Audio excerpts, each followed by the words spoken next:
Next up, we have Nick Connolly, who has been investigated library compartmentalization. Right.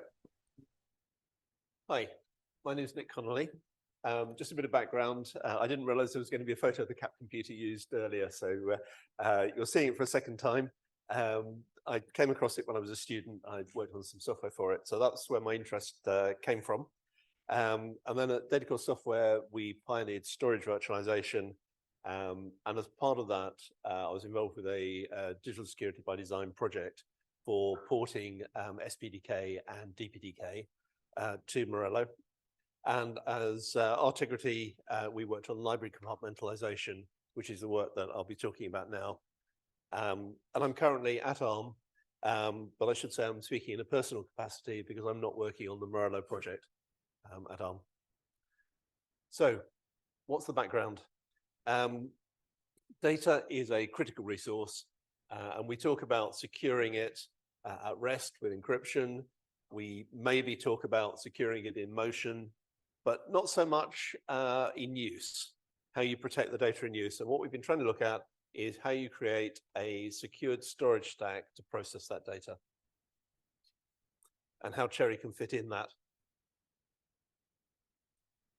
The primary goal of this work that I'm talking about, and this is really just a user experience of how we got on using library compartmentalization and what we learned from it. It was to look at the viability of applying it to essentially a large code base and to see whether that could secure the stack in any meaningful way. Because the risk is that vulnerabilities in the storage stack are actually going to compromise the application potentially, and the other way around, that you want to isolate the storage stack from the application. And maybe also isolate SPDK from its own dependencies. I'm aware that I've been talking about SPDK and DPDK. I don't know how many people have come across those. By the way, I should say that I have a teenage daughter, so I'm used to being interrupted continuously. So I know it's slightly unconventional, but if you want to ask, please just stop me and ask, and I'll try and deal with that then. SPDK it's basically a set of libraries with which you can build high performance user mode storage systems. It's cutting edge, it's designed for NVMe, it's a polled architecture, and it is production ready. A lot of the major names that you will know well are shipping SPDK-based stacks. So it's a real world open source project. It is very performant. It's tuned for cache line sizes and watching out for false sharing and all sorts of things like that. And it has a lockless thread per core style of design. And it's optimized for specific CPUs. Okay, what I'll add to that as well is DPDK is a data plane development kit, which is designed for networking environments. It is used by SPDK to manage memory and also to manage access to physical devices. If you've got a physical NVMe device, DPDK is the mechanism that allows SPDK to access it directly.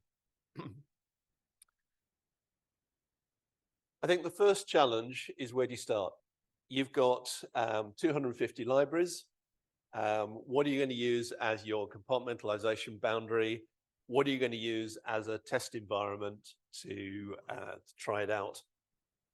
Because the compartmentalization is great, but it comes with a cost. There's a cost of transition. And you've got to balance that overhead against the security gain. The first take was can't tackle 250 libraries at once. So we went for one composite build of all of the SPDK and DPDK stack combined together. And the work that I'm talking about is based on CHERIBSD 2212. And at that point, library compartmentalization was functional, but was very much still being developed. And the documentation was early stage, and code examples were relatively minimal. Okay. Where do you start?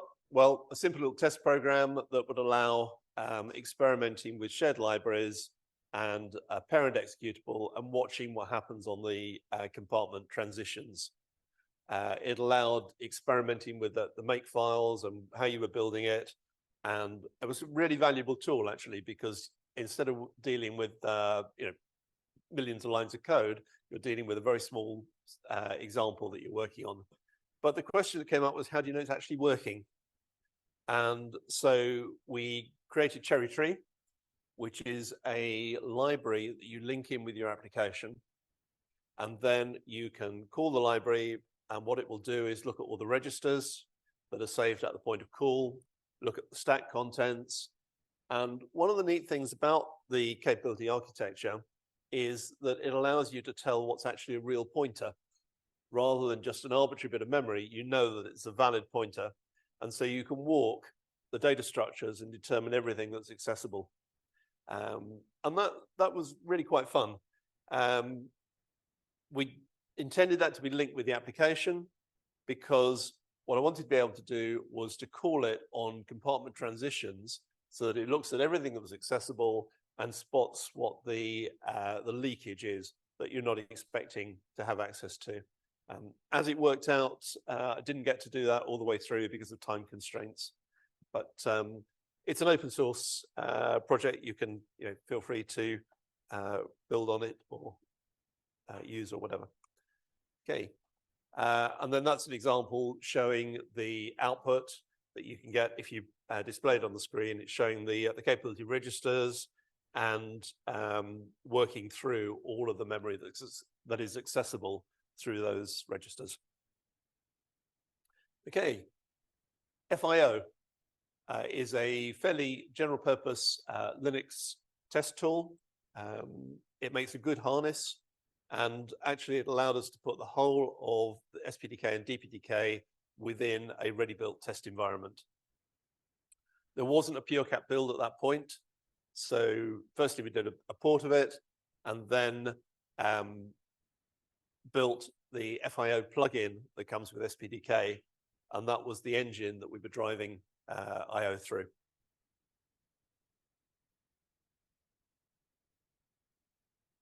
But the question is, how do you tell what the real world impact is? This wasn't an exercise to look at CPU cycles and say, yeah, we've added a few cycles in. This was to say, if I take a real application delivering data, what does it do? So we went for a RAM disk because that way you eliminate the IO latencies. Small block size, because it's a user space stack, it's all running without kernel transitions. And by going for the small block size, you're getting the cost of issuing an IO operation, which is what I wanted to look at, because that's the real world worst case.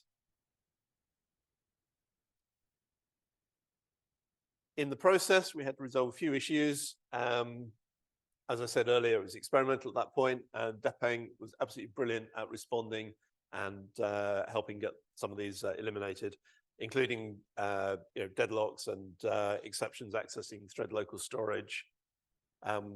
One of the interesting things was that calls from one compartment to another were working okay, but calls within the library were also passing through the trampoline, and that caused some issues for us as well. And at that stage, unused registers were not being cleared, and there was no easy way to trace the transitions. One of the big issues was that argument lists longer than 8 were not being passed through correctly. That is fixed in BSD 2311, CHERIBSD 2311.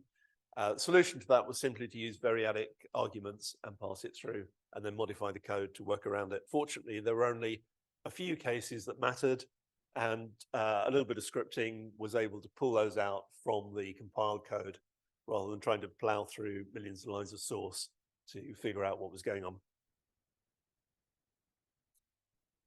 Outstanding issues, and again, I will say this is based on the 22 release. Calls through function pointers are not supported. It's actually a really common idiom for IO libraries that you issue an IO request and you store a function pointer, and that's what gets called when the IO request completes. So that was quite a significant issue for us. The other thing that you don't know how much you need this until you actually find it doesn't work. That stack traces across compartments just didn't work. And it's a real pain trying to diagnose that. But I saw from the example earlier that they now work as far as I can see, which is great. That's good news. Yeah. Yep. The other thing that encountered was that SPDK and FIO both use a shared memory region, and they use it to communicate between processes, which means that the way they're written, they stick pointers in there. I don't think that's quite as uncommon as it would be nice if it was. The solution obviously is you can use offsets instead of pointers, but I have a suspicion that there's more code out there doing this than perhaps we realize. Okay, very quick demo.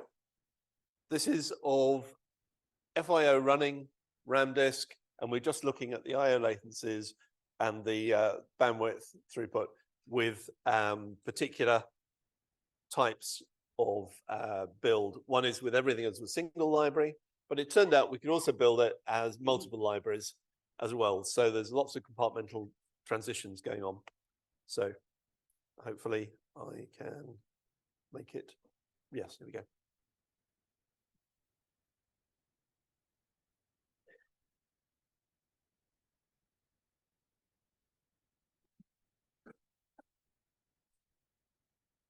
What you can see is with a single library, there's one transition per IO, and that's a relatively small overhead.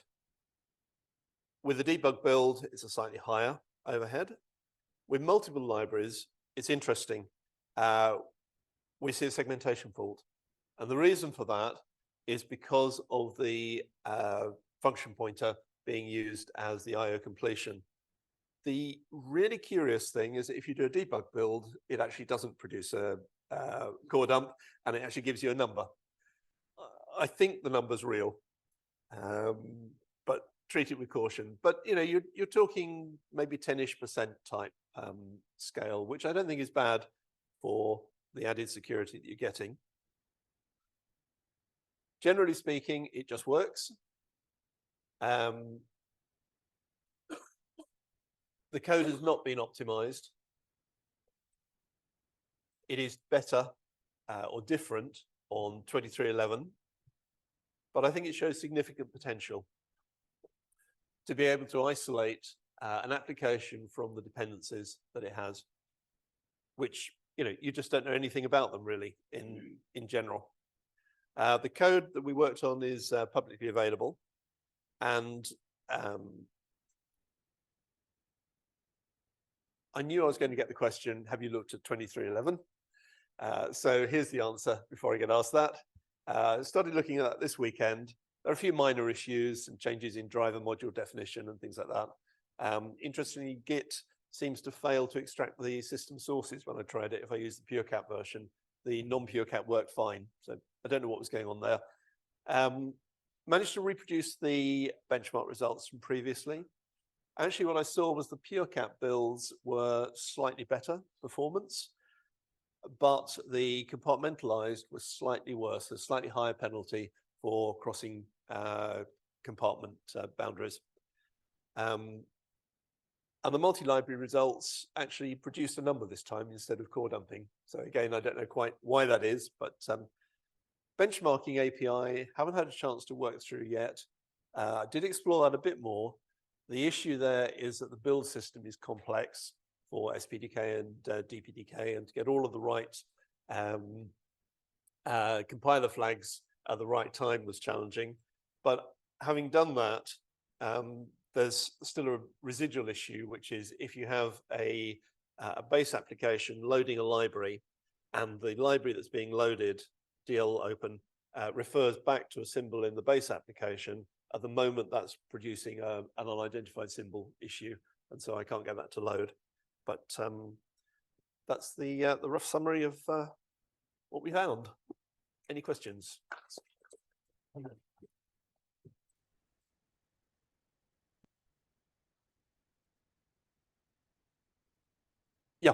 The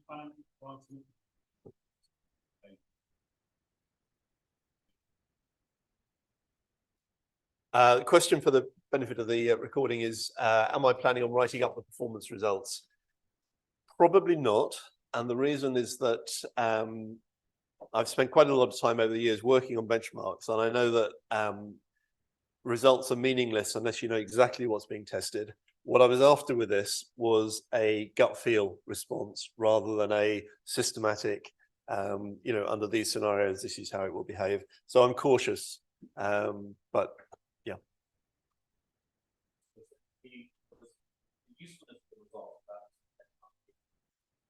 Yes.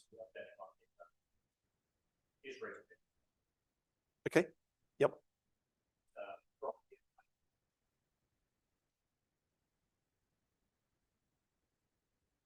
Yes. Yep. Do you have any views on security?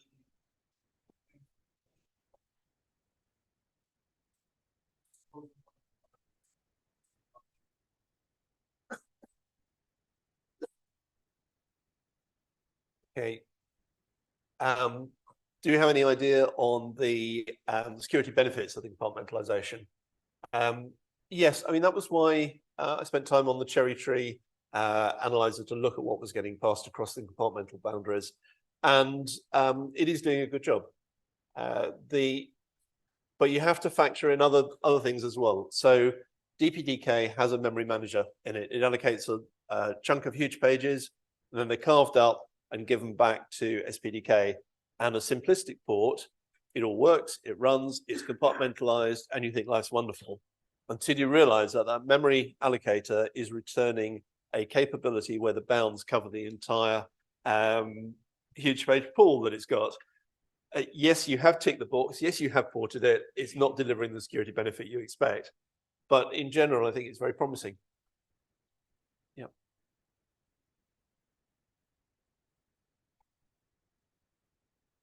Well, thank you so much, Nick. Okay, thank you.